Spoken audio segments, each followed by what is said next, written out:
ራስተፈራኖች እንዴት አፄ ኃይለ ሥላሴን እንደ አምላካቸውና እንደ ፈጣሪያቸው ሊያመልኳቸው የቻሉ ይመስላችኋል? መቼም ጃማይካ በሄዱ ጊዜ ዝናብ ስለዘነበ ነው ፈጣሪያችን ናቸው ብሎ የተቀበሏቸው ትሉኝ ይሆናል። ነገር ግን ታሪኩ ከዛም ሰፋ ያለ ነውና ምን ሆነ መሰላችሁ? ይሄ ታሪክ የሚጀምረው አፄ ኃይለ ሥላሴ ንጉሠ ነገሥት ከመሆናቸው ከዓመታት በፊት ነውና አንድ ማርከስ ጋርቬ የተባለ ጃማይካዊ የጥቁሮች መብት ታጋይ በ1920ዎቹና በ1930ዎቹ ትልቅ የጥቁሮች የመብት እንቅስቃሴ ያደርግ ነበር። ቅኝ ለተያዙ ሀገራትም ነፃ መውጣት ይታገል ነበረ እና በዚህ ወቅት ነበር ማርከስ ጋርቬ አንድ አነጋጋሪ ትንቢት የተናገረውና በዚሁም ትንቢቱ ወደ አፍሪካ ተመልከቱ፣ አንድ ጥቁር ንጉስ ይነግሳል፣ በዛም ጊዜ የጥቁሮች መብትና ክብራቸው ነፃነታቸው ይመለሳል የሚል ነበር ትንቢት የተናገረው።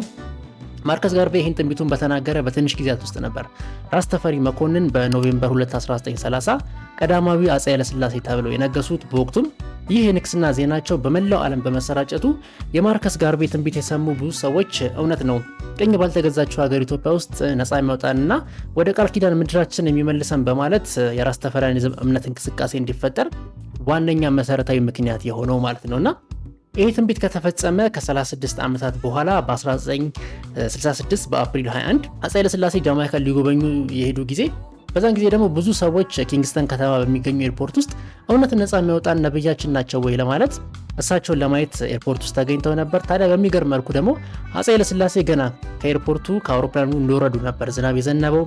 በዚህም የተገረሙት ብዙ ጃማይካውያን እምነታቸውን ወደ ራስ ተፈሪያኒዝም እንዲቀይሩ ምክንያት የሆነ ሁለተኛው አጋጣሚ ነው ማለት ነው ይሄ። በነገራችን ላይ ስለ ጃማይካ ጉብኝታቸው ከወራት በፊት የሰራሁት ቪዲዮ አለ፣ ፕሮፋይል ውስጥ ገብታችሁ ማየታችሁን ትችላላችሁ፣ ወይም ማየታችሁ እንዳትረሱ። ለማንኛውም ከዛ በኋላ ብዙ ራስ ተፈሪያኖች ዛዮን ብለው ወደሚጠሯት የቃል ኪዳን ምድር ሀገር ኢትዮጵያ ተመልሰው መጥተው ነበር። ሻሸመኔ አካባቢ አፄ ኃይለ ሥላሴ መሬት ሰዋቸው እዛም በብዛት ይኖራሉ እስካሁኗ ሰዓት ድረስ ማለት ነው። እምነታቸው ራስ ተፈሪያኒዝም መጽሐፍ ቅዱስ የለውም፣ ቤተክርስቲያን የለውም፣ መሪ የለውም፣ ሃይማኖታዊ ህግና ስርዓት የለውም። በቃ ቀለል ያለ አፍሪካዊ የአኗኗር ዘይቤ ነው ብንለው ይቀላል ማለት ነው።